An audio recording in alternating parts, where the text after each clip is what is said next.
Доброго дня, доброго вечора, доброго ранку. Good day, good evening, and or good morning to all those joining us from various locales around the world for this online roundtable. Ukrainian question or Russia's war, searching for a new vocabulary to define the current war. My name is Nadia Foti-Onishchuk, and I am the interim director of the Prairie Center for the Study of Ukrainian Heritage at St. Thomas More College, University of Saskatchewan, host of this event.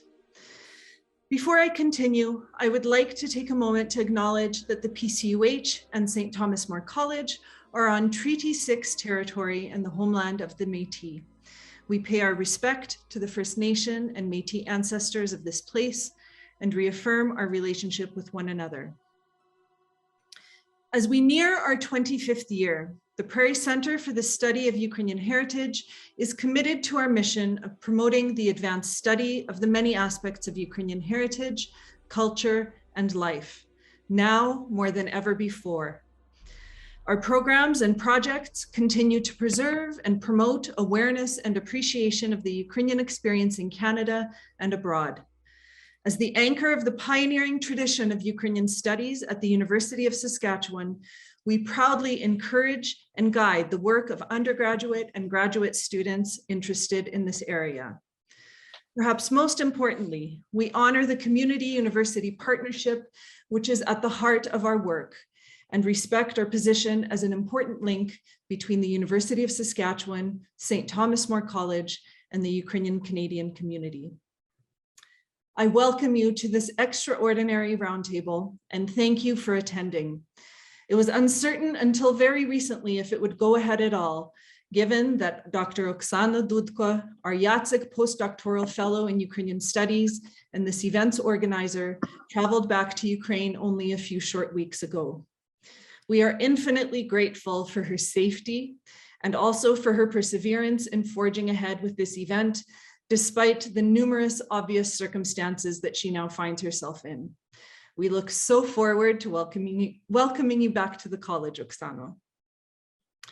Thank you also to our participants, Bohdan Kordan, Oksana Chevel, and Serhiy Yakelchik for your participation and insights today. It is now my pleasure to introduce this roundtable's moderator, Dr. Marta Dechok. For many of you, she likely needs no introduction. Alas, a few words.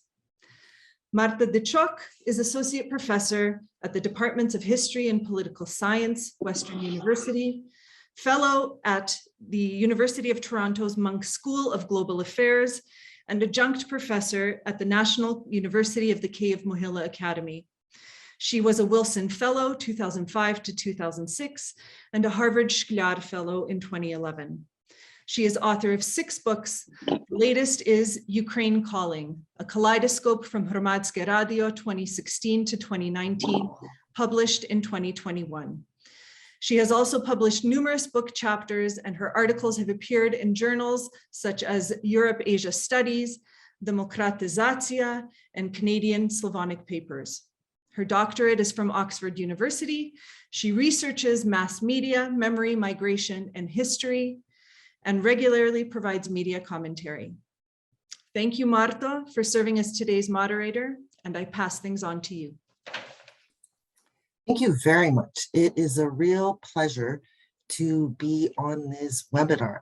One of the things that COVID did for us that's positive, it has taught us that we can communicate through Zoom, through time zones, through countries. So it's very exciting to see such a wonderful international audience.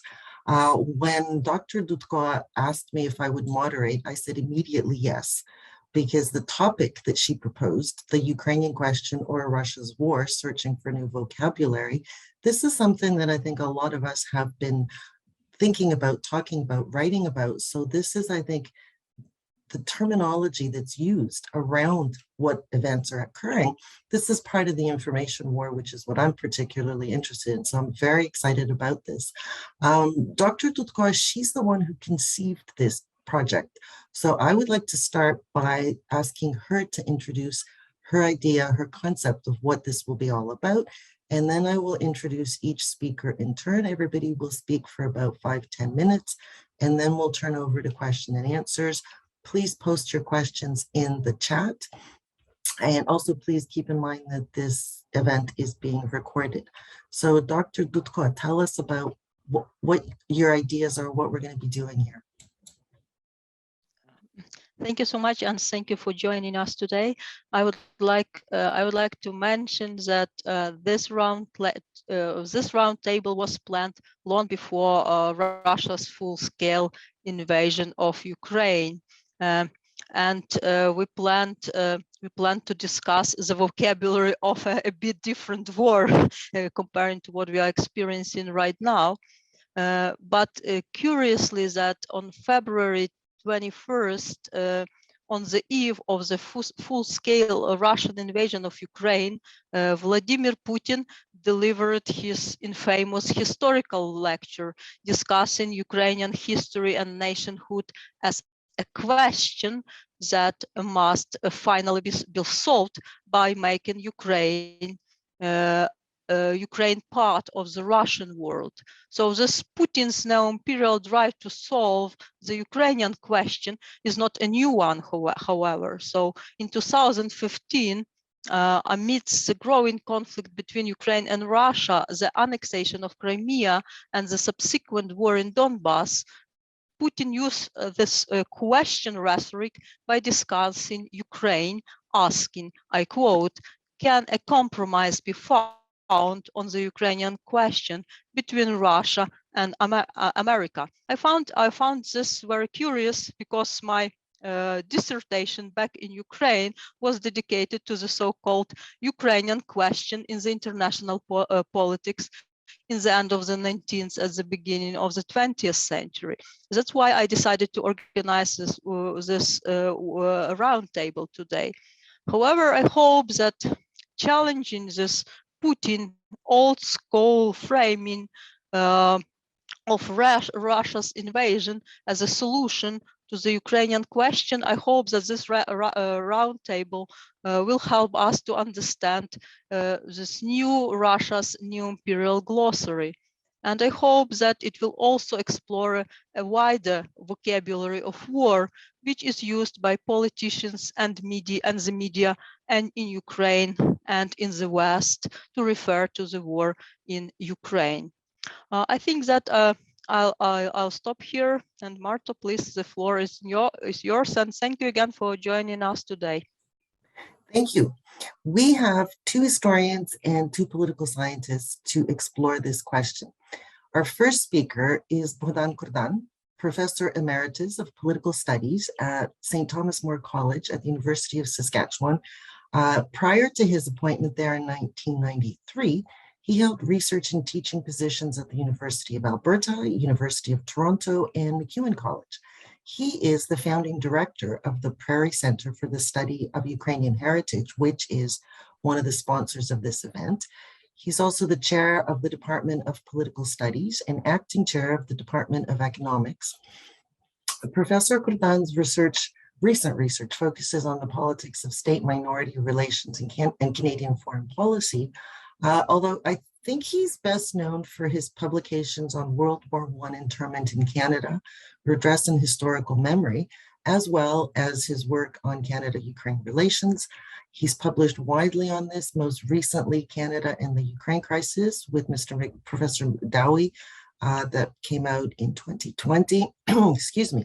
Strategic Friends, Canada-Ukraine Relations from Independence to the Euromaidan, 2018. No Free Man, The Great War and the Enemy Alien Experience, which received the 2017 Jennifer Welsh Award in Scholarly Writing and was shortlisted for the Kubzar Book Award. So Professor Kurdan, please start off our discussion today. The floor is yours.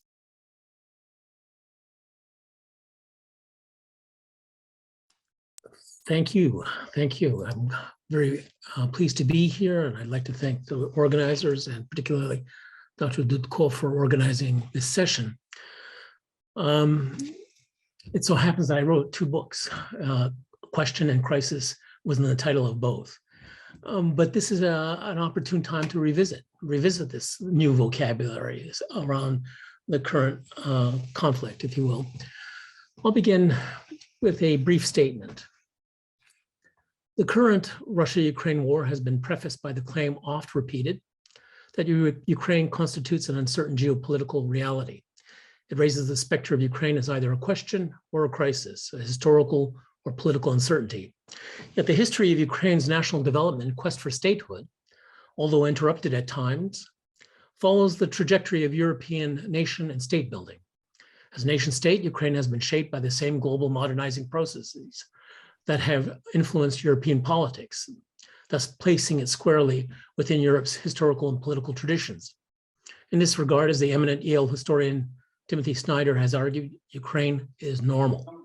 Like other European nations, Ukraine is not a question, it simply is, a fact reinforced by the heroic actions of its citizenry, of a nation conscious of its own sovereignty and destiny. Ukraine is not without problems. Failing to deal with its feral post-Soviet behavior points to its unpreparedness and present-day difficulties. The question frequently asked before the war was whether Ukraine would be able to make the necessary choice in determining its future to defend itself. Ukraine has been underestimated. That it gallantly resists highlights the lack of appreciation for what happened in 2004, the Orange Revolution, and again in 2014, the Revolution of Dignity. Borrowing from the language of psychology, Ukraine has self-actualized, exhibiting the drive to realize its own potential. It neither faces a crisis, nor is it in crisis. If not a question or in crisis, how are we to understand Ukraine? Perhaps this is best reframed as a relational or shared question. After all, Ukraine does not exist in a vacuum. How is it viewed by other actors in which Ukraine has a vested interest, notably Russia and Europe? Are their perspectives legitimate or appropriate? What do these perspectives reveal about them relative to Ukraine? And what are the challenges associated with these perspectives? I was struck by a recent online discussion on the war organized by the nonprofit Reset Dialogues on Civilization. There, Professor Frank Sisson, a panelist, insightfully argued the war should not be seen as the result of Ukrainian crisis, but a Russia in crisis. Could there be a Russian nation apart from empire, he asked. At issue was Russia's inability to address the legacy of its settler colonial past. Thus, decisions about Russia's future, and by extension Ukraine, are predicated on Russia's ability to break free of its past. In this regard, Russia is at an inflection point in crisis. The argument is convincing, but the emphasis placed on agency, I believe, is misplaced. A crisis, a time when difficult and important decisions must be made, implies options. Accordingly, Russia's identity, informed by its past, is not fixed, but capable of transitioning. Hence the need, quote, and here I'm quoting Professor Sisson, to call out Russia's mythology and educate publics, including the Russian public, so there might be a more nuanced conversation. But is this a clear understanding of the problem? Arguably, Russia's identity is firmly entrenched in its past as an imperial project, tied to its triumphs and struggles as a great power. More importantly, in the current conflict, Russia is privileged by its view of the past, which allows it to be unbound by present-day norms. Russia's imperial story is both backward and forward-looking, a mythological past from which an imagined future is projected. There is no identity crisis here. On the eve of Russia's invasion of Ukraine, Ruski Mir, Pax Russica, is the narrative presented by Vladimir Putin, which there was a reference to in the February 21st speech. It is one that is heartily embraced and supported by the vast majority of Russians. Russia's imperial story is not embedded in Russia's national culture. It denotes being Russian. It is Russia's identity. Yet Russia's imperial narrative is an anachronism, even ahistorical. As relics of history, empires have given way to an international society of sovereign independent states, the result of a centuries-long historical process now enshrined in various global documents and institutions. Empires represent a distant past, the language of which is cliche, irrelevant, and even objectionable in contemporary international relations. This is because the idea of empire is so deeply entwined with the acquisition, consolidation, and application of power, largely understood as dangerous behavior. It is why the narrative of empire is so utterly and completely rejected in modern political and diplomatic discourse as illegitimate and a fantasy, the musings of madmen. The issue for Russia is not whether it can break free of its past, but whether it can discard it, both in form and substance. The issue for Russians is to reject Russia's past, indeed its present. This, of course, is a startling proposition, I must admit. Nevertheless, it is informed by the idea that Russia is a threat and danger to itself and others.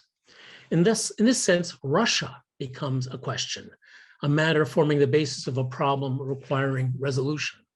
The Russia question is whether Russians can reimagine Russia, rejecting its current configuration as an extension of an idealized, if not romanticized construct. The Russia question is deep and structural. Its resolution will require the introduction of a new political and constitutional order, the strengthening of democratic institutions, and the rewriting of a narrative that legitimizes Russia's existing political culture. Such views, of course, appear unrealistic, yes. And it certainly is seen as a less than credible program for political action, yes. It is, however, a statement of recognition about how profound the problem is. Still, might Russia's war against Ukraine be a catalyst for change?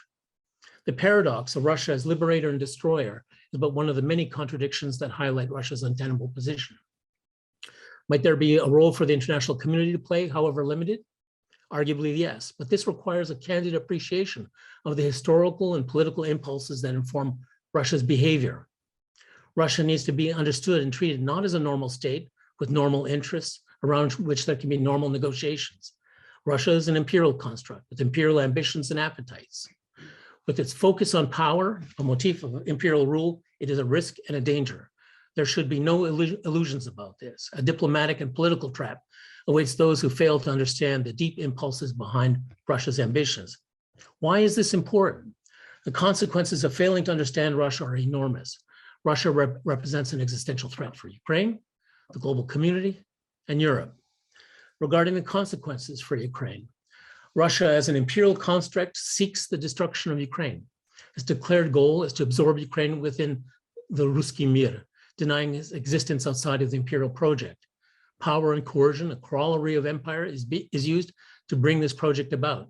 Because the stakes are so high, maximum force will be applied. And because the resistance is national, force will be used in a criminal effort to terrorize the civilian population.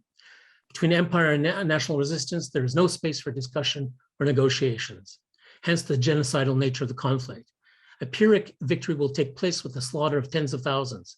And if a protracted war should occur, where tactical nuclear, but more especially chemical weapons, as in Syria, were to be used, hundreds of thousands of dead innocents could very well be the result. Regarding the consequences for the international community, President Zelensky, in his address to the US Congress, emphasized freedom, liberty, and self-determination. These values and principles, he argued, were the basis for global security and peace. Without them, he insisted there could be no international peace or stability. Russia's unprovoked invasion and ambition is to rip from Ukraine its independence and freedom. In the process, Russia has upended the international order. In doing so, Mr. Putin, Russia's president, has signaled to the global community that international norms and rules do not apply. Moreover, he's indicated Russia is prepared to use maximum force to achieve its aims in violation of law, norms, and custom. The implications are clear. Either the global community stands with Ukraine in defending its sovereignty and independence, or the principles underpinning global order no longer pertain. These must be upheld, for in their absence, global peace and stability dissolves, and the world reverts to the law of the jungle and a period of endless conflicts. Regarding the consequences for Europe, in a speech to the European Parliament, President Zelensky stated, and I quote here, "We have proven our strength. We have proven that at a minimum, we are the same as you are. So do prove that you are with us. Do prove that you won't let us go." Zelensky reaffirmed Ukraine's European identity and pleaded with Europe to defend values that were shared. But he also added, "Help us to help you." In doing so, the Ukrainian president asked an extraordinary question. Ukraine was confident and unwavering in its European identity, but was Europe? Zelensky would raise the Europe question. Is there a Europe, and are there Europeans willing to come to its defense? He expressed hope that this was so, but was unsure. In this, he offered Ukraine's assistance. Help us to help you. Zelensky repeated his message, but differently, more powerfully, in an address to Germany's Bundestag. He claimed that Germany, by carefully weighing its own economic and political interests, was building a divide between freedom and slavery, a new wall. But such a wall was illusory, he argued. And I quote here, "I appeal to you and remind you what is needed. I remind you the things without which Europe will not be able to survive or preserve its values. Tear down this wall." Zelensky was clear in his message to Europeans and to his German audience. A wall would divide Europe once more. behind which there could only be uncertainty and insecurity. It would also be a wall behind which the meaning of Europe would be meaningless in the phrase never again, the ghost of which has haunted Europe for so many years, would become no more than empty words. In the end, Germany and Europe would have to decide, a decision perhaps made clear by recognizing Russia's motives and aspirations. Indeed, the power used to fulfill Russia's demands and feed its ambitions will not stop with Ukraine. Intimidation force will be used against Europe. This is the nature of empires. But Europe also represents an unambiguous threat to the idea and meaning of Ruski Mir.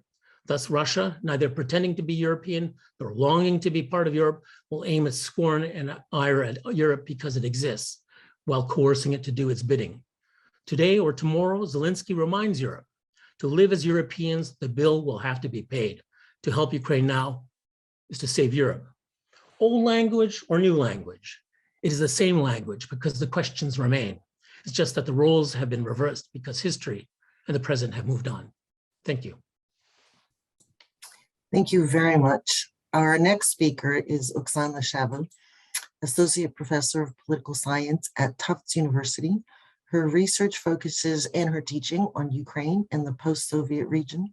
Her current research projects look at the sources of citizenship policies in post-communist states and religious politics in Ukraine. Her research interests also look at comparative memory politics, politics of nationalism, and nation building. She's the author of many publications, including the award-winning book, Migration, Refugee Policy, and State Building in Post-Communist Europe, published by Cambridge University Press. It looks at politics of national identity and strategies of UNHCR shaping refugee admission policies, very relevant for what's happening in Ukraine now. Her work has appeared in many political science journals, comparative politics, current history, East European politics. Not only teacher, publisher, scholar, she's also an active member of the academic community. She's a member of PONARS, the Global Citizenship Observatory, associate of Harvard Ukrainian Research Institute, the Harvard Davis Center for Russian and Eurasian Studies, and president of the American Association of Ukrainian Studies, and vice president of the Association of the Study of Nationalities, and is appearing regularly on all these panels. Oksana, I don't know how you do it, but the floor is yours. Thank you very much, Marta, for a generous introduction, and thank you for inviting me to take part. Since time is short, I want to, I guess, focus on more or less 2 points. I want to talk a little bit about what this war tells us about Ukrainian society, and especially Ukrainian identity, kind of before the war, leading through the war, and I'll also make some comments about what we potentially might expect after the war. And then I'll just maybe mention a few things as far as kind of future prospects. Of course, none of us knows what's likely to happen, but I think there are some things that are maybe more or less likely. So I'll try to spend a couple of minutes on that. So, as we all know, Putin has had for a long time great misperceptions about Ukrainian society. In a way, he's, as I have argued in some published work, really is a prisoner of his own delusions about Ukraine. I mean, this whole belief that Ukrainians are ultimately really part of the Russian nation, and Ukrainian state, therefore, is not a legitimate state. I think we should take him seriously at his word, because by all accounts, he seems to believe this ideology. Again, it has a long pedigree going back to the Soviet period of the Slavic unity, and of course, even the pre-Soviet period. But of course, what it means that in reality, Putin has been able somehow to dismiss facts from Ukraine that do not fit in this perspective, right? So, and again, he's on record dismissing openly, for example, opinion polls that have shown that, especially since 2014, the increase in pro-Western attitudes, greater support, say, for the EU, reduced support for any kind of Russian-led political and economic unions. And when he was asked about this data explicitly, he's on record, including in the very latest Valdai meeting, basically saying 2 things, like either that these are just, the polls are simply wrong, so there's something sort of wrong with the polls, or if this data is presented in the polls, it means Ukrainians are suppressing their true pro-Russian preferences. So that was exactly his answer, basically saying that because they're ruled by this like Nazi government, that people are afraid to express their true authentic pro-Russian preferences. And therefore, that's why we see that. So this is obviously, not only wrong. I mean, it may be psychologically comforting for him, because obviously, how do you reconcile the fact that, society is not what you say it is or ought to be? But that also led to certain strategic decisions, including the decision to invade. I mean, by all accounts, the plan was to conquer Ukraine and have the army collapse and Kiev captured in about 3 days. And that's exactly what it didn't happen. And the Russian army is facing not only stiff resistance from the Ukrainian military, but also, very importantly, complete rejection from the society in these most pro-Russian, quote unquote, regions in the southern and eastern Ukraine, right, where, according to him, we should have expected warm welcome for the Russian troops, and we don't see that, right? So there is this complete kind of misperception of the Ukrainian society, of the changes that took place in the society. And by all accounts, again, if we are to trust what's being said by Russian officials and state TV, there is absolutely no reconsideration, right? Kind of no rethinking of this paradigm, right? And that, I think, definitely has implications for the war, because right, if essentially Putin is doubling down, there is no indication that he has changed any of his either strategic objectives, right, or most importantly, right, it has not changed his view of Ukraine. And I think that is really important to acknowledge. Now, another, I think, part of the misperception and also implications for the war is that Ukraine is simultaneously a victim and a threat, right? It is a victim because it is ruled by this quote unquote Nazi government. It has to be liberated, right? But it is also a threat to Russia because it is essentially a puppet of the United States. So I think that's another very important point, and that's I think echoes some of the things the previous speaker said, that the West is seen as this sort of, and specifically the US, right? NATO, kind of collective West, but it is believed as being led by the US and essentially being out there to get Russia, right? And Ukraine is just sort of a pawn in this game. So the West is manipulating Ukraine to ultimately attack Russia. So it came to the point that now the prevailing narrative in the Russian society and official discourse is that, in fact, Russia did not attack Ukraine, as Foreign Minister Lavrov said. It is defending itself, right? So instead of a war of aggression, as the rest of the world sees it, in Putin's media and official discourse, it is presented as a defensive war, because otherwise the West was going to attack Russia by way of Ukraine. All of these fantastic things that we saw, from the bats spreading some sort of biological weapons, right? If you read his pre-invasion speech from February 21, completely fantastical allegations were made there as far as the Western role, that Maidan in 2014, that US government was spending $1 million a day on the Maidan, that the organizers of the Maidan, whoever they were supposedly receiving $10 million each, right? And then literally every municipality is controlled by the US, right? Every military unit down to the platoon level is controlled by the US.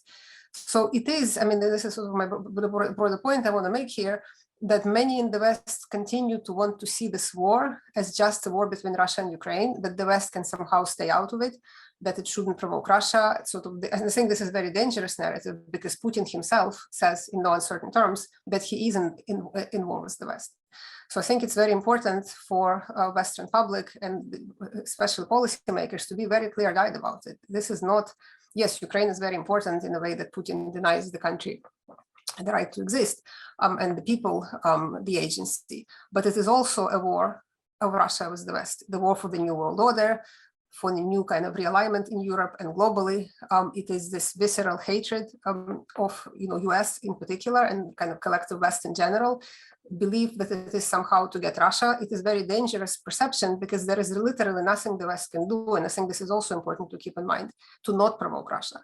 Right? This is not a rational worldview. When you can say in political science, we use the term falsifiable theory, right? Like, what evidence is out there that could prove a particular theory wrong, right? And if there is no such evidence, then the theory is ultimately non-falsifiable. For example, like communism will eventually win is a non-falsifiable theory, because no matter how badly communism may be doing, or it's not winning, you can still say eventually it will win, right? There is no evidence that we can, if we observe it, to say that this theory is false. And I think it's exact same thing with this belief in Russia that the West is out to get Russia, because no matter what the West does, this belief will hold, right? If it sort of steps back, then the West is being, rearranging, they're plotting, right? If the West does anything to help Ukraine, here is as a proof that the West is out to get us. So I think Western policymakers should be very clear-eyed about that. And I think it's really dangerous and delusional and simply wrong and not in agreement with the facts to pretend that somehow this is not a confrontation of Russia and the West, and everything the West stands for as far as liberties, rights, democracy, all of these things.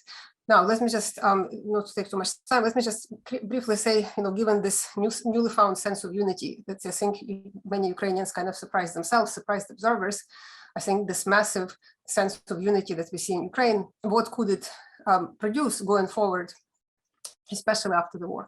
I think we would see a few things happen that haven't happened in Ukraine so far before 2014, meaning, and even, up until this invasion. One thing, I think this regional divide between sort of pro-Russian, quote unquote, Eastern and Southern Ukraine and more like pro-Western, pro-Ukrainian, center and West, I think is going to further disappear and potentially erode altogether.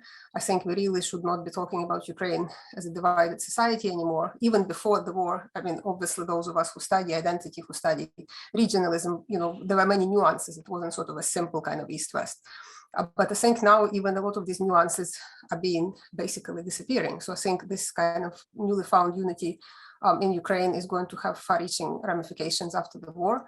I think it would reduce some of the long-standing conflicts that we had in the Ukrainian society, in particular, say, even if you look at religious politics, we now see, we don't have time to go into, I don't have time to go into it now, but if there are questions in the Q&A, we can talk about it more. But there are now movements within the pro-Moscow Ukrainian Orthodox Church Moscow Patriarchy to distance itself from the Russian Church. Again, further down the road, I think it's quite possible we may actually see unification of the Orthodox churches in Ukraine. That has not happened so far. I'm now seeing somebody's screen share. I don't know what's going on there. Okay, now the screen share disappeared.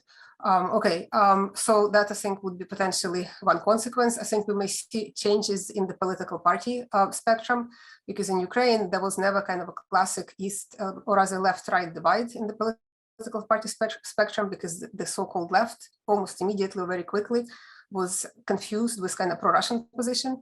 I think now we're likely more likely to see kind of traditional left-right divide, which may stabilize political party space. Again, something we're thinking about and maybe talking about in the Q&A. And finally, just to wrap up, let me just say kind of, this possible scenarios of what might happen going forward. I think one thing that is definitely not going to happen, and here we might actually see some tensions with the West, again, because many in the West, or at least some in the West, may be inclined to push Ukraine to surrender some territory as a way to give Putin an off-ramp. Of course, Putin's goals for now remain capture of Kiev and so-called denazification and demilitarization of Ukraine. But if that fails, I think it's not inconceivable that Putin may try to propose some sort of peace deal whereby Russia gets to control this land corridor to Crimea and parts of eastern Ukraine that they have occupied. And I think there is real danger that many in the West might see that this is actually a good outcome, right? Kind of fair deal, maybe not great, but fair. But I think that's very dangerous, because this so-called denazification strategy essentially would mean that that part of the country would be turned into essentially a concentration camp. We already have people being kidnapped for their pro-Ukrainian position. And that would not be, yes, it may not be happening on CNN screens anymore, but I think the extent of suffering and repression that would unfold in these territories if Russia gets to control it would be nothing like stable peace. So I think among the Ukrainian public, and Ukrainian president has no intention, at least from what we know so far, to compromise on the territory like this. But I think this is something to keep in mind, that a pressure may be put on Zelensky if indeed Putin were to, propose this as a quote-unquote compromise. And ultimately, I think it's really up to the solution to it, to the conflict would depend how well Ukrainian military can do to continue defy Russian progress. We already know there are a lot of difficulties on the Russian side with military logistics, with supplies. There will probably be more tensions in the society, given the sanctions, given the economic situation. So I think it would be very important going forward not to fall to this, what may seem like a fair, right, or potentially peaceful solution that would involve Russia taking control of some Ukrainian territory, because I think what would happen on these territories would be really tragic and really horrific, but it will not be on the Western TV screens. And that's why I think many in the West might think that that's a good solution, but it really isn't. So I'll end here. Thank you. Thank you very much. We've now heard from two political scientists. We turn to the historians. Serhiy Yakelchik is a very famous historian, but he's very modest. He sent me a very brief little biography that he was born and educated in the Soviet Union, obtained his PhD from the University of Alberta, and now is teaching at the University of Victoria, beautiful city you should all visit at some point. He's the author of 7 books on modern Ukrainian history, Stalinism, Russo-Ukrainian relations, including the award-winning Stalin Citizens, Everyday Politics in the Wake of Total War. Again, I think there might be a new book coming along those lines. His most recent publication, and I would say one of the most cited recently, is Ukraine, What Everyone Needs to Know, published by Oxford University Press. It's the second edition. The first one was published just after the Euromaidan started. Oh, here we go. Professor of History and Slavic Studies at the University of Victoria. He's also the president of the Canadian Association of Ukrainian Studies. Professor Yakelchik, the floor is yours. Thank you so much, Marta. Thank you all for attendance. And it's shaping up as a very interesting discussion so far. I think I'm going to focus actually more on terminology than on the developments themselves or prognosis. By starting with the Ukrainian question, which clearly is the imperialist way of formulating the nature of what Ukraine is, it's very typical of the Russian Empire. In fact, there's even a 3-volume study by Ukrainian historians published before the Revolution of Dignity and before the Euromaidan and before the war, entitled The Ukrainian Question in the Russian Empire. So even Ukrainian historians, for good reason, looked at the Ukrainian policies of the empire through this particular lenses. Now, it was, however, not used by the Bolsheviks when they attacked the Ukrainian People's Republic. And here is actually a very interesting moment of transition in that they didn't want to follow the vocabulary of the Tsarist power, but they also wanted to invent a different vocabulary which would allow them more effectively to pursue their aggression against the Ukrainian political entity. And that vocabulary stayed with us for a long time. That was the term the civil war.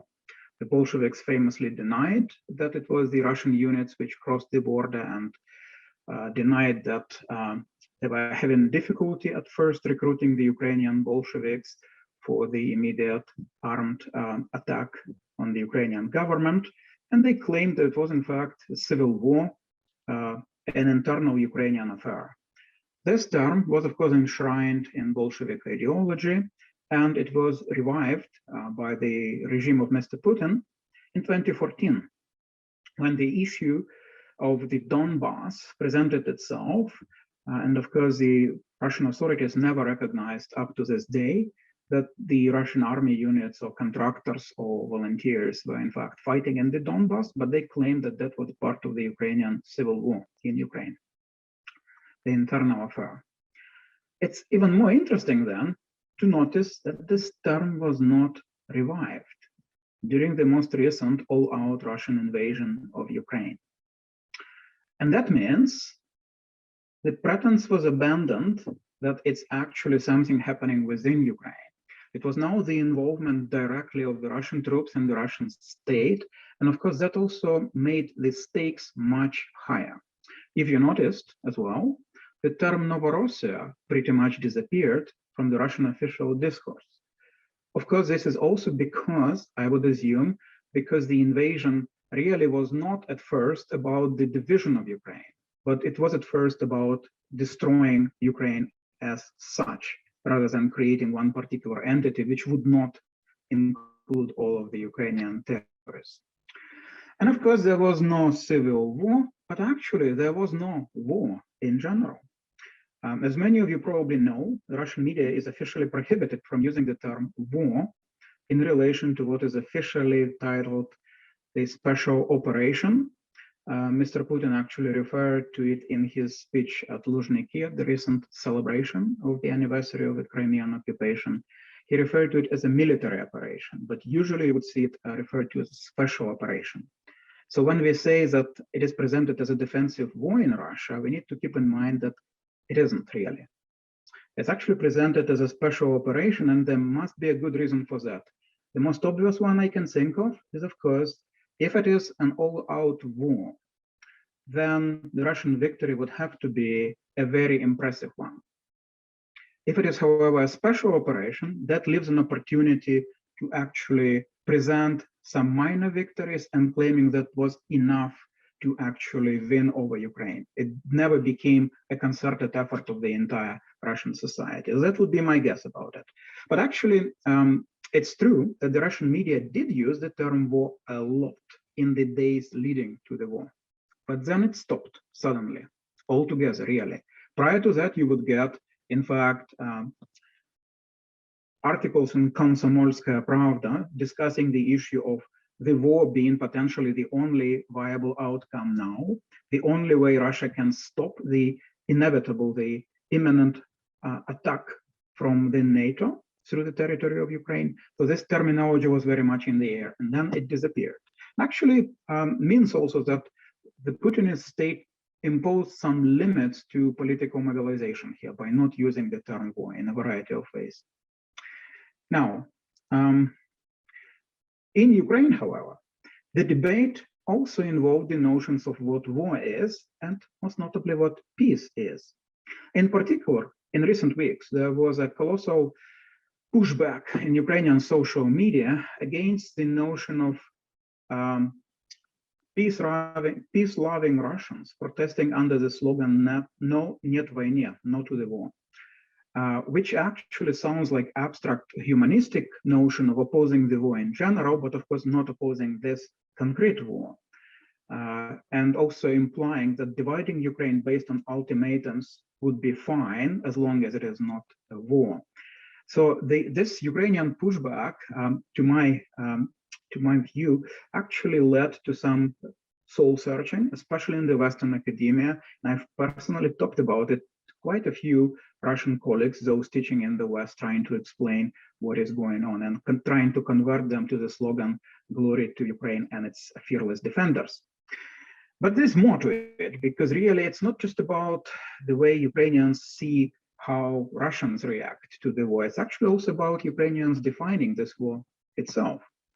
And there is already a debate unfolding in Ukraine on this, which started with some terminology coming from the president's office, but really it was our colleague, the historian Yaroslav Hrytsak, who published an article proposing to officially refer to this war as the Fatherland War, Вітчизняна війна. That really caused a bit of consternation among some of us who are accustomed to fighting the Russian mythology of the Great Patriotic War, and now we are going to have our own patriotic war. But his explanation was in fact even more interesting, that would then include the pre-existing Soviet mythology of the Patriotic War, and those who never learned to call the Great Patriotic War just World War II, those would join in a single movement now by calling this war the Patriotic War. And while on this note, he also suggested that perhaps we should stop talking about the Ukrainian people and instead switch to the Ukrainian nation, because nation, in his understanding proposed in this op-ed, was in fact something organized along civic lines with the same political ideas, where the people were to be manipulated, divided, exploited. The people were something Russia had. The nation was something Ukraine had. That, of course, I wish I could see the reaction of Mikhailo Hrushevsky to a proposal like that. Mikhailo Hrushevsky would probably have quite a few things like that, but Hrushevsky was not available to comment. Instead, it was Volodymyr Vyatrovich who was available to comment on these proposals. And Vyatrovich, of course, said what you would have expected him to say, that indeed the Vітчизняна війна, the Fatherland War, has been compromised so mightily that you cannot possibly recycle it unless you go for concessions to this Soviet mythology. And I believe he is right in this particular case. But Vyatrovich himself proposed to call this war Vyzvolna, the war of liberation. And I have to say that this is not a new proposal. He actually proposed this designation right after the beginning of the war in the Donbass in 2014. He said that the revolution of dignity and the war that started in the Donbass already constituted the beginning of Vyzvolna Vina, the war of liberation. Elsewhere, however, he referred to the war of 100 years, which started with the Ukrainian Revolution in 1917 and was continuing now. And I think some of you are going to be familiar with this concept. Quite a bit has been published about it, but it's somewhat problematic too. But the Ukrainian society responded in a variety of ways to this challenge of coming up with the names. All of you are going to be familiar with the memes referring to the Russian ship, the Russian warship. Most recently, Chernobyivka is the location where the Russians come over and over again to be defeated, destroyed. And also the tractor, the Ukrainian tractor, and the phrase, "We are from Ukraine, we came here to grab your tank and buy our tractor and take it away." There is more, but actually there is also something which represents very much a la Gritsak, the Soviet mythology being reused without much reimagining. And the first of them is Mista Heroi, hero cities, which emanates from the president's office. And the president's office actually also embraced this notion of Vitcheznana, the patriotic war. Zelensky referred to it in one of his speeches. So Mista Heroi, hero cities, and of course all of you know that this is the Brezhnev concept essentially. Then Heroi Ukraine, which remains really a carbon copy of the golden star of the hero of the Soviet Union, but now with a totally different meaning. And this famous or infamous Soviet monument of Motherland in Kiev, the tallest statue in Europe, which is now, I think, becoming reimagined as the Ukrainian Motherland. And it already appears on a medal for the participants of military actions on the Russian-Ukrainian border.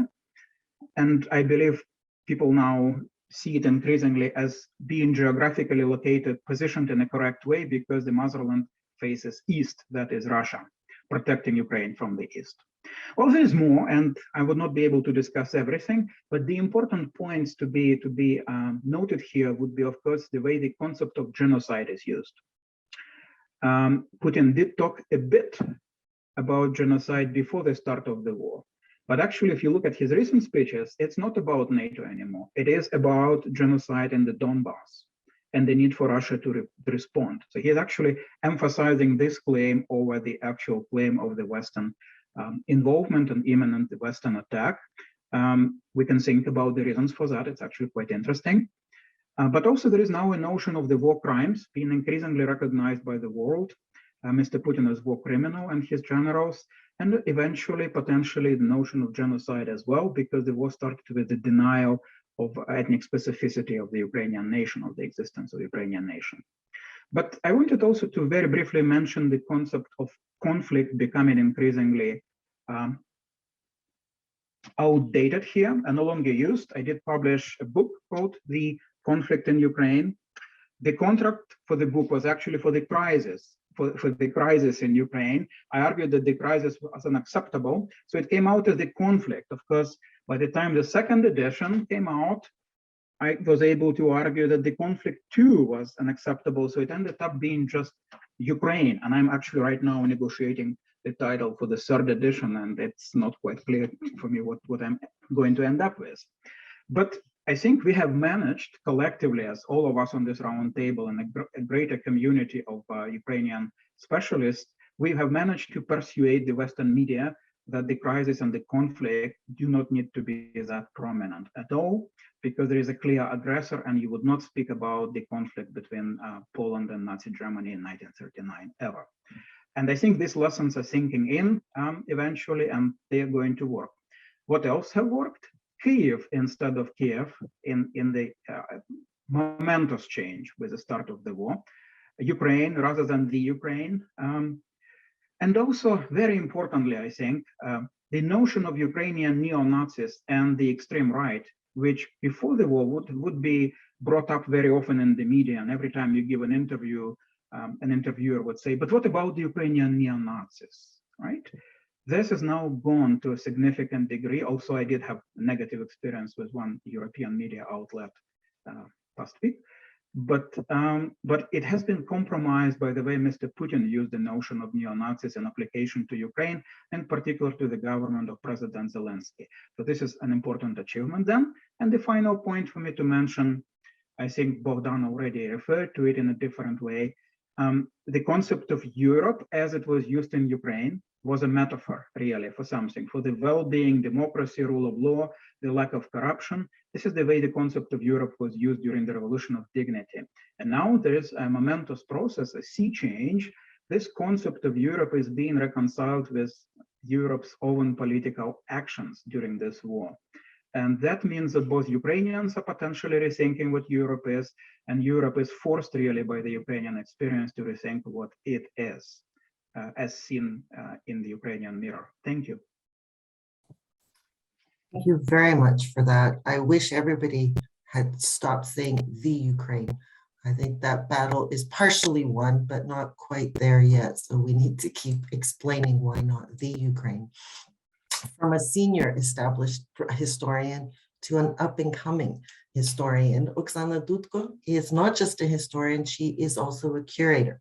The organizer of this panel, her research is on 20th century Europe with a special focus on violence, gender, and cultural history of Ukraine, Eastern Europe, and the Soviet Union.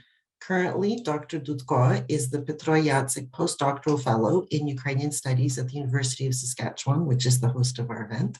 She holds a PhD in history from Ivan Franko National University in Lviv, and she has taught courses about Ukrainian history, Ukraine-Russia relations at the University of Saskatchewan and at York University. Before that, she was a research fellow at the Center for Urban History in Lviv in Ukraine. And in addition to her academic work, she has been coordinating theater and exhibition projects throughout Europe. She is a founding director and artistic curator of the International Theater and the Drama Festivals Drabina and Drama UA in Ukraine. Oksana, Dr. Dudko, the floor is yours. Thank you so much for the introduction.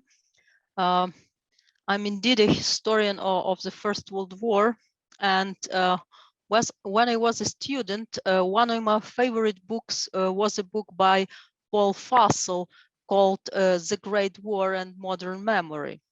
In the book, Fussell makes an important point that I find especially relevant in the context of the current war in Ukraine. He argues that the First World War altered the way in which people express and communicate their experiences, specifically their war experiences. Of course, this does not mean that traditional and conventional ways of translating one's experience into words disappeared, but with the war, but rather that these modes of communication are not enough to describe the reality of war. I think that Russia's current invasion and war represent a new kind of war experience that requires a new language and novel terms to describe the full complexity of the war, especially the mass atrocities against civilians in Ukraine. It is the novelty of the Russian invasion of Ukraine that paved the way for a variety of often contested narratives of the war. Moreover, the attempts of both sides and international observers to wrap the war in an old language prevent us from evaluating both the war and the possible future consequences of it. Russia's war and invasion of Ukraine posed methodological questions from the very beginning, and by the beginning I mean 2014. In Ukraine, the war in Donbass in eastern Ukraine became known as the Anti-Terrorist Operation Zone, ATO zone. In both Western and Russian discourse, the term civil war was often used, but it's not now, by the way. After the full-fledged Russian invasion of Ukraine, the term invasion was widely used by Ukrainian and Western media. Yet Western media outlets still frame the invasion as a part of a Russia-Ukraine crisis or Russia-Ukraine conflict. In Russia, as we know, as Professor Kelchik just mentioned, the invasion of Ukraine is not considered a war at all, but rather a special military operation. In Western media, the term war is frequently used in the expression Putin's war, which limits the responsibility of the war to a single person. At the same time, in Ukrainian discourse, the notion of Russia's war is widely used. Many, if not most Ukrainians, perceive the war as a responsibility of the entire country of Russia, not only of Putin and his inner circle. It is perhaps because of this fact that Ukrainians see Russians but not Putin on the battlefields and in the sieged cities of Ukraine. As of now, there is no shared definition that can fully grasp the complexity of violence in Ukraine, and we probably don't need one. Yet the current war has clearly shown how various terms and definitions have exhausted themselves and have been misused and weaponized to support military goals. One of these examples, which I, as a historian, find important and curious, is Russia's weaponization of the term genocide, which was just mentioned by Serhiy Kelchik, and the general framing of its invasion or military operation, if you wish, as a spin-off of the Second World War. Many experts, including Julian First and Russ Siegel, have demonstrated that Russia both bases its discourse on the memory of the Second World War and abuses Holocaust discourse to position the Soviet Union and Russia as fighters against the Nazis and anti-Semitism, but Ukrainians, Latvians, and Lithuanians as Nazi collaborators. And this is essentially what Putin said during his speech at the 5th World Holocaust Forum at Yad Vashem in Jerusalem.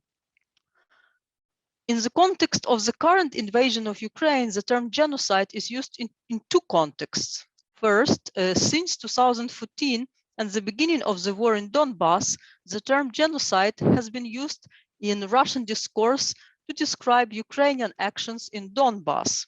Russian authorities, including Putin himself, have claimed that Ukraine has been committing genocide against the population of Donbass. Particularly on Tuesday, February 22, on the eve of the full-scale Russian invasion, Putin said, I quote, "What is happening in Donbass today is genocide." When Putin referred to genocide, he had the Holocaust in mind. Comparing Ukrainians to fascists and Nazis, Putin famously claimed that he aims to denazify Ukraine. And it is Russia's role as the descendants of the victorious Soviet Union to fight contemporary Nazis and prevent human rights abuses. All atrocities that Russian troops have committed are portrayed as humanitarian efforts to save the Russians and Russian-speaking population and destroy Ukrainian Nazis and Banderists, which for Putin is just a specific Ukrainian name for Nazis. As sanctions against Russia have grown over the last few weeks, the term genocide has also been used in a different context. Specifically, the Russian media has started to portray all Russian people as victims of a genocide perpetrated by the West. The discourse of Russians who have been discriminated, persecuted, excluded, segregated, and cancelled is omnipresent now in both Russian official media and social media too. One example of this new rhetoric of a genocide of Russians is a new song by the Russian rock group Leningrad. After the invasion, this rock group recorded a song that repeats the Russia propaganda trope about the discrimination and genocide of Russians. The song literally calls Western politics toward Russians a genocide by directly comparing the experience of Jews during the Holocaust to what Russian citizens are now experiencing because of the sanctions.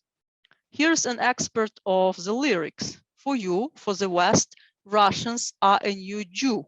We, the West, would like to burn you all Russians in an oven.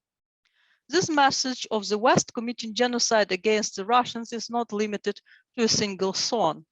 Russian media outlets and social media are full of growing anxiety of Russophobia in the West, discussing the persecution of Russian children in British and French schools, the anti-Russian slogans in European cities, and so on.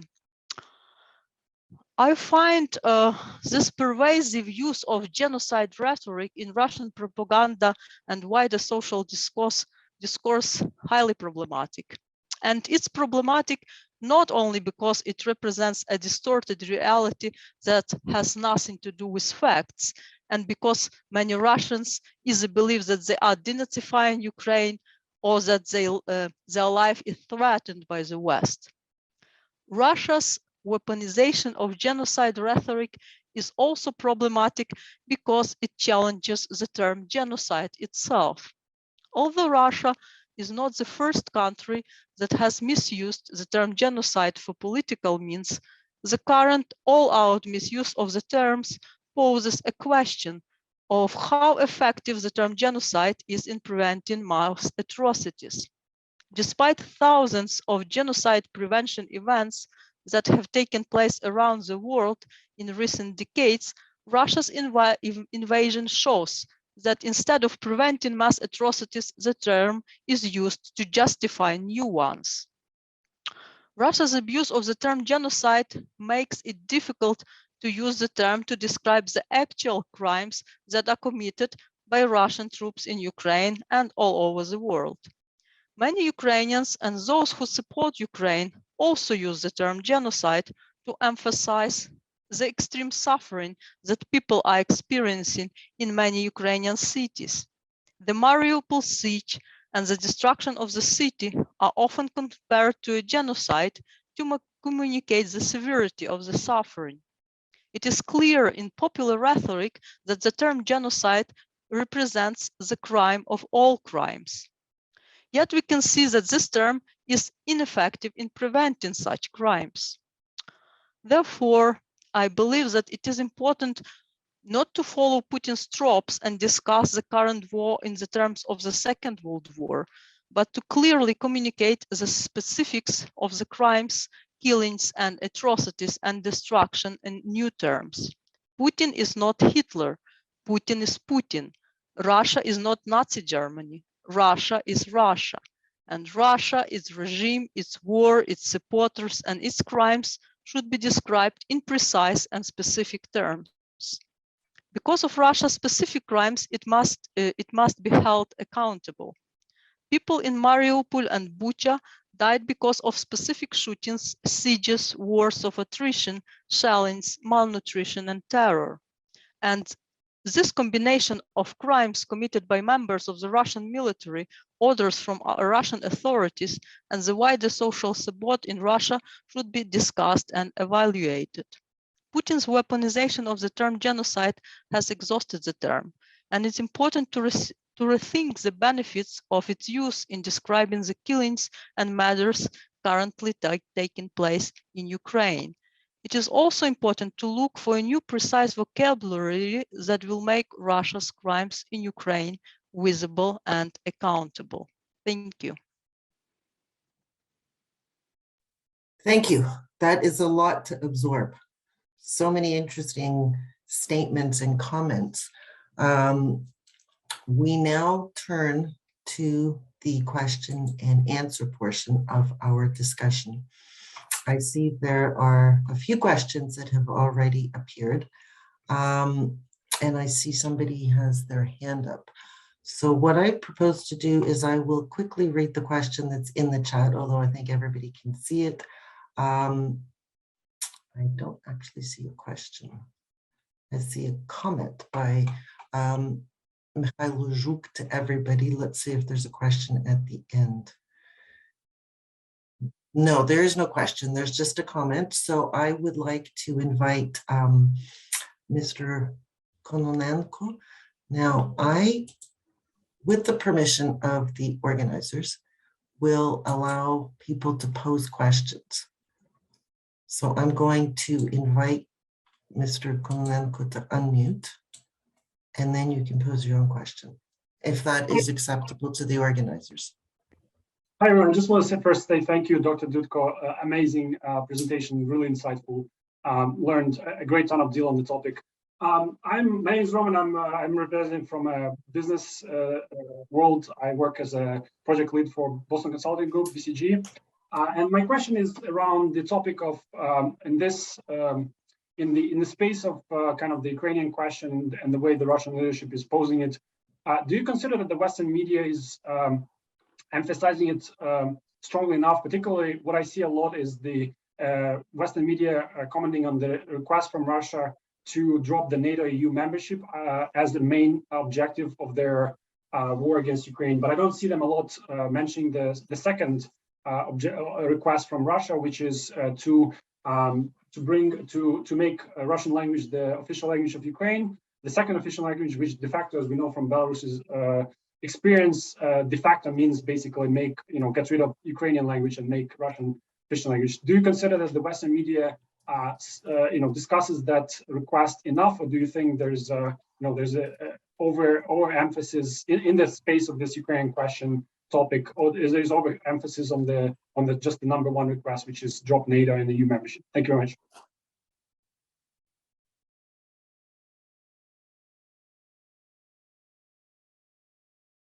I don't know who would like to answer that question. I can jump in and start with that, because I just got a request from CTV again with the most ridiculous questions that they're posing about Mariupol. So of course I'm going to either turn it down or spend half an hour answering. I could speak to that too, but I mean, can.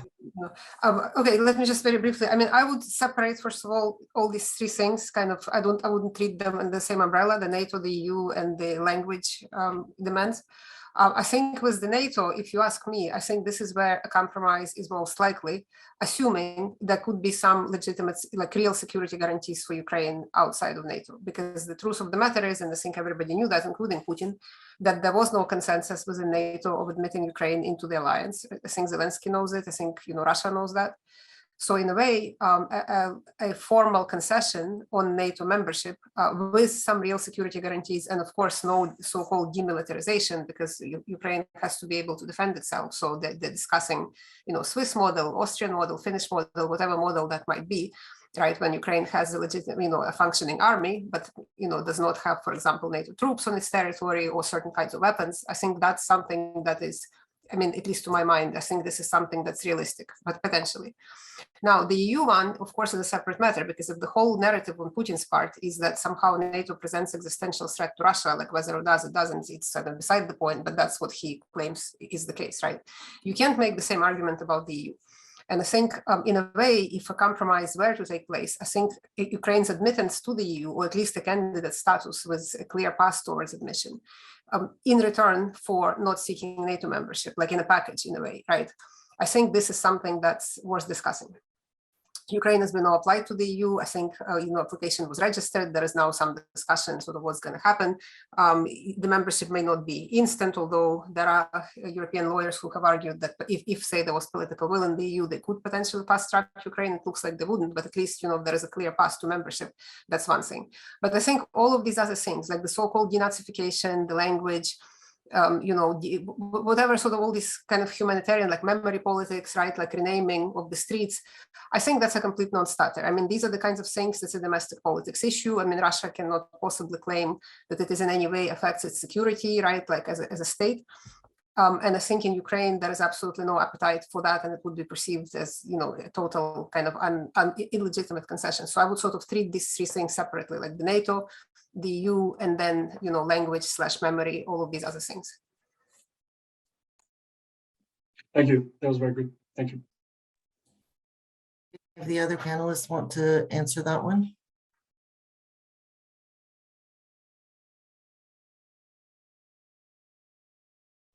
Seeing no enthusiasm for that. I see a question. Oh, Professor. Yeah, I really do appreciate the sort of being able to categorize these sort of issues in the context of their respective dimensions, and that is the sort of domestic side. I agree wholeheartedly with Professor Schell's sort of interpretation. On the EU, however, I'm somewhat skeptical. Zelensky sort of noted that, in fact, that Ukraine was very eager to join the EU. There has been no uptake. In fact, whether it was in Amsterdam, Lisbon, and so on and so forth, it's not a question of simply studying, but they were talking explicitly about what the EU could do for Ukraine, and that was not likely. So the issue about Ukraine and Europe is really problematic, and so I think this is also behind some of the comments by Zelensky in a number of his engagements, either with the European Council or a number of these, a number of the prime ministers and so on and so forth. His plea for European intervention, not necessarily in a military sense, but on the political side. And to me, there's a reluctance and an uptake, and it really sort of speaks to this huge divide around this idea of whether Ukraine is a question or not. But he's in many ways also asking the issue is, well, then what does Europe stand for? I think it's a big unknown. Thanks.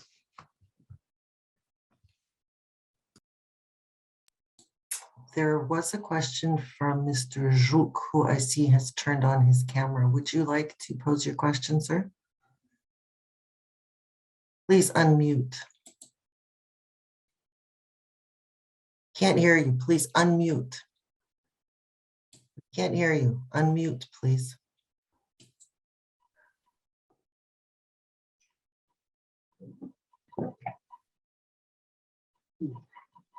We have a real war, and I think without your help, we have more bad situation in our country.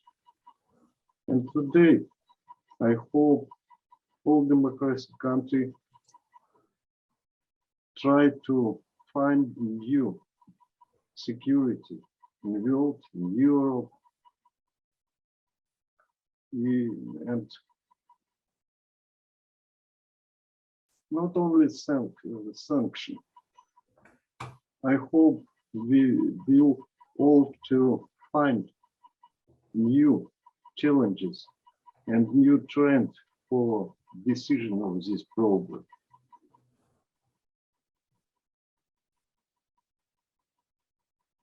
Thank you very much. Mr. Zhuk is joining us from Sumy, and the internet connection wasn't great, but thank you very much for that. There are two questions from one of our audience members. So I'm going to post them quickly because we have a little bit of time, but I also have a question that I want to reserve. So Mr. Raymond Arendt has written questions, which I will hear. One is that nobody's mentioned Solzhenitsyn's advocacy of uniting the Russian lands, Russia, Ukraine, Belarus, and northern Kazakhstan. Has anyone noted the reaction of Kazakhstan to events in Ukraine? And the other question he poses is, hasn't the reluctance of the EU and NATO already jaundiced Ukrainians' opinion of these institutions? So I don't know who would like to tackle those. Kazakhstan's reaction, and is Ukraine not getting turned off these institutions? I can start.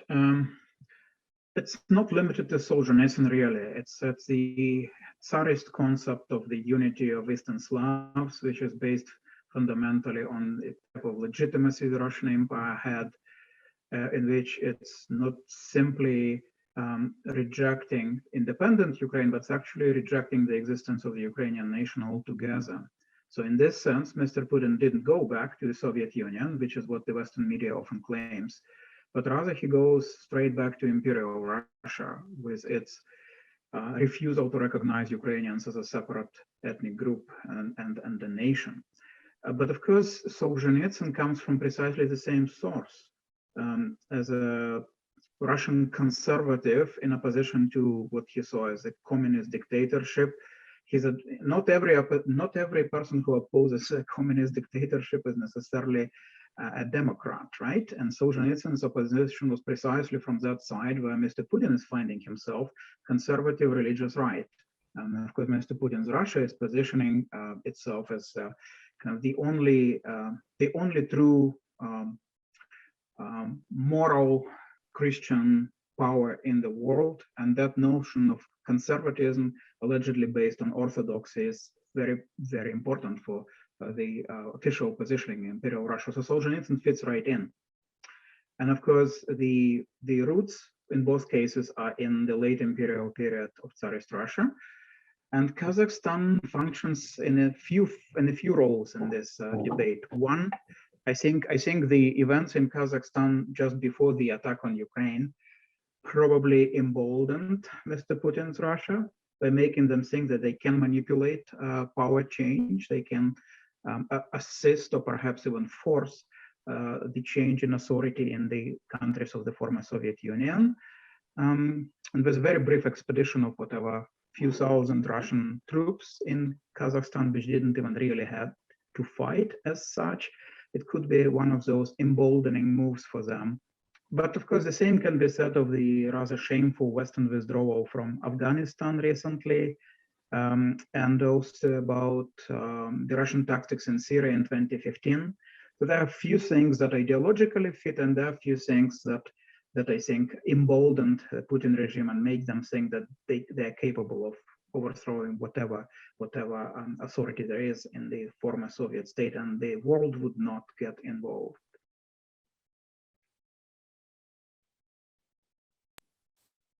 Anyone else want to come in on Yeah, that? maybe I'll jump in briefly on the Kazakhstan thing. I think the problem for Kazakhstan, and you can say to some extent also to Belarus and other regimes, non-democratic regimes in the former Soviet space that rely on Russian support, is that it's not kind of clear cut for them, right? Like I think the supporting this war, especially sending troops to the war, right, or otherwise providing some very tangible aid, is not cost-free. On the one hand, it keeps them on the Russian side, right? On the other hand, it may invite sanctions, and especially a place like Kazakhstan that does have functioning market economy, depends also to some extent, right, on international trade. Furthermore, domestically, these are not popular measures, right? If you start thinking about that, you send your security forces there, which is not popular domestically, that not only these forces themselves get killed, right, but you also can invite domestic discontent. So I think we are likely to see a lot of kind of hedging of the bets, and this is why even Lukashenko, who's probably the most dependent, and some might say de facto already country is occupied by Russia, even they haven't put in military troops, because I think it does have cost, right? Kind of if you think about it broader, actually, if Putin regime were to fall, which again we haven't really talked about it, but I think there is certainly something worth discussing how that would end in Russia itself. I think it is possible that Putin would stay there in power, but it's also, I think, possible that he will not, right? And if the regime were to fall over there, I think we may see, another wave sort of resonating across the post-Soviet region. I think it is, like if I were to make a guess, I would say if Putin falls, I think Lukashenko at least is going to fall. And it would create quite substantial instability in places like Kazakhstan, Kyrgyzstan, possibly Tajikistan. So this conflict reverberates, I think, for ruling elites in other countries of the former Soviet Union, including the ones that we consider, to be sort of pro-Russian, friendly towards Russia, dependent on Russia. So I would add that. I just want to jump in and build on and answer this question about Russian lands and build on what just Professor Geopolitics said. I really want to emphasize the role of Orthodox Christianity that plays this major role in Putin's idea of Great Russia, which also includes Ukraine and Belarus. And I think that it's important to remember that Kievan Prince Volodymyr or Vladimir in Russian brought Byzantine, later known as Orthodox Christianity, to Eastern Europe in the 10th century.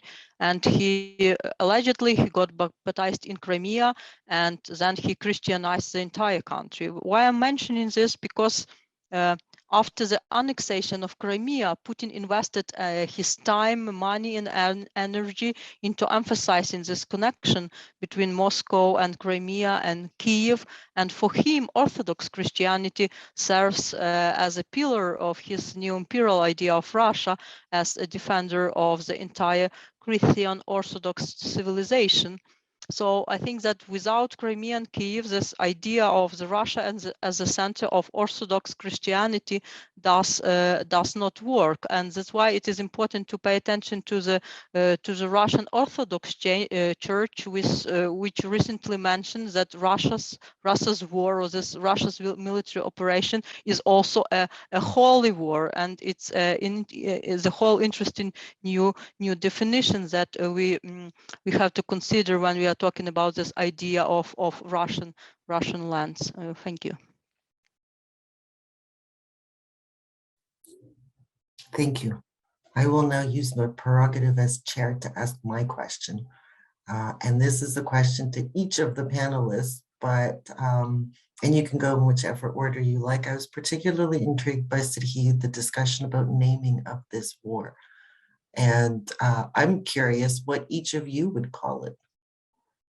We can construct the narrative. How do you construct it?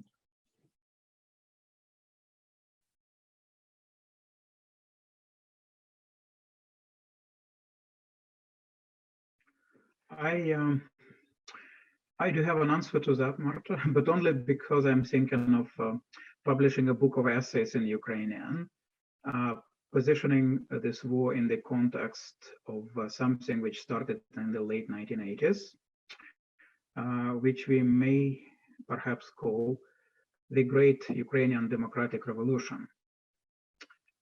Because ever since the first public rally in Lviv in 1988, which was actually on the subject of the rights of the Ukrainian language, there was an uninterrupted line of political movements fighting for the notion of Ukraine as a democratic choice, as an option which denied the authoritarian evolution of Mr. Putin's regime.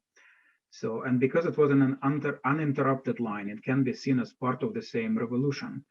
So it is a war for democracy, which continues the revolution for democracy. So I would actually call it the revolution itself, but it has larger ramifications than simply the Ukrainian national war. It actually is, in a way, the war for the revolution in Russia as well, for the possibility of a democratic Russia potentially emerging at some future point.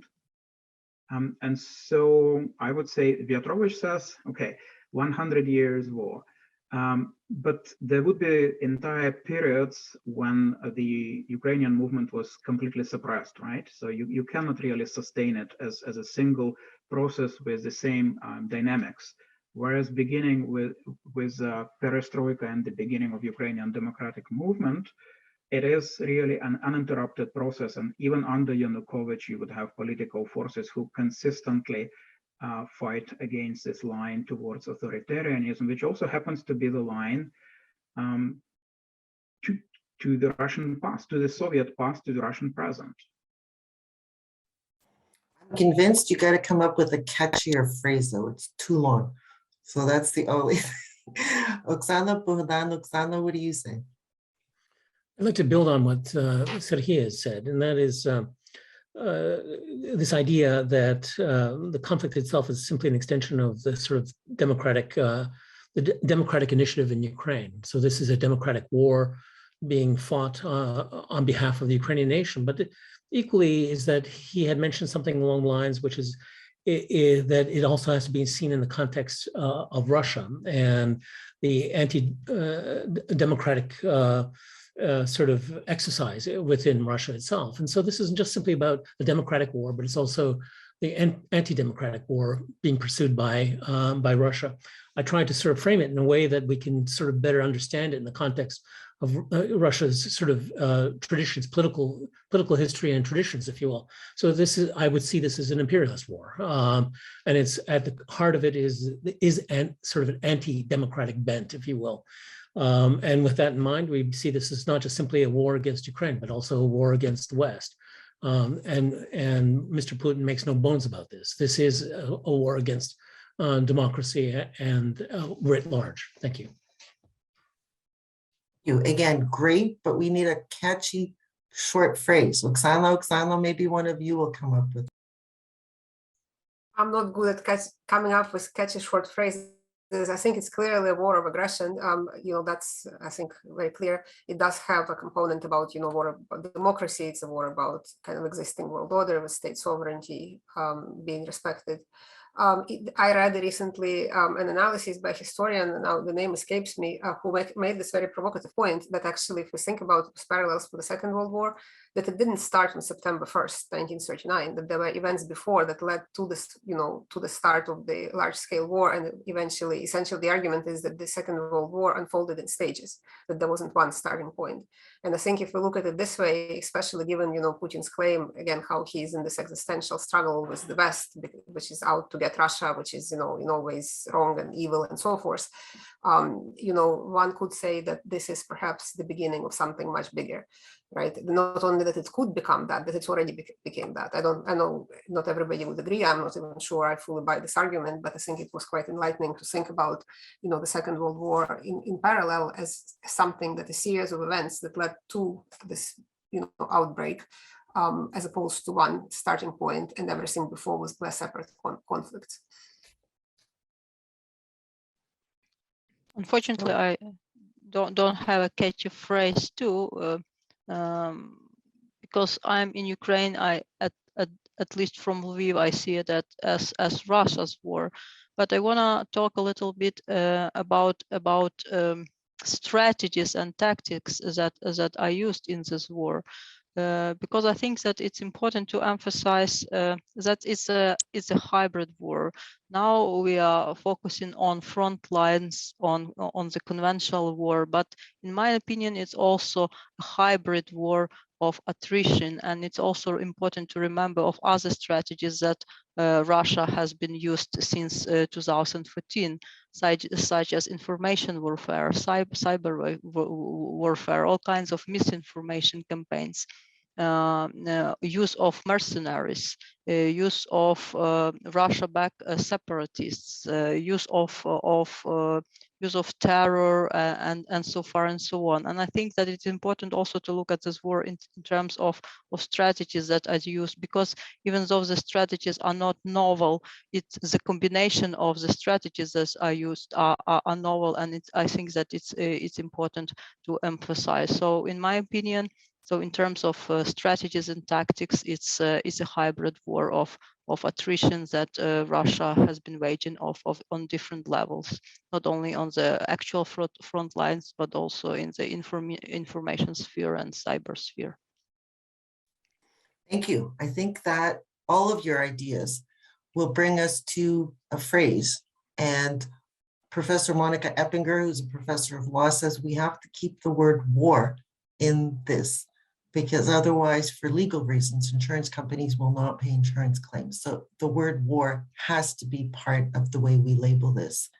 And there's no question in my mind, that's the word I've been using all along. Thank you very much. There's a few other comments and questions that appeared in the chat, but I'm afraid we won't have time to get to them this time. So perhaps we shall continue this discussion, because words matter. And the way we label things, the words we use, have such an important impact on the way things are received and then discussed. So Oksana Dudko, thank you so much for organizing. I'd like to thank all the panelists for their excellent presentations, the audience for attending, the questions, and until next time, thank you very much. Thank you. Thank you, everyone. Thank you, everyone. Bye. Thank you, everyone, for attending. And thank you, panelists and our moderator. And I also want to thank St. Thomas More College and the Praria Center for the Study of Ukrainian Heritage, and especially its director, Nadia Fotonishchuk, for helping me to organize this meeting. And thank you very much for joining us today.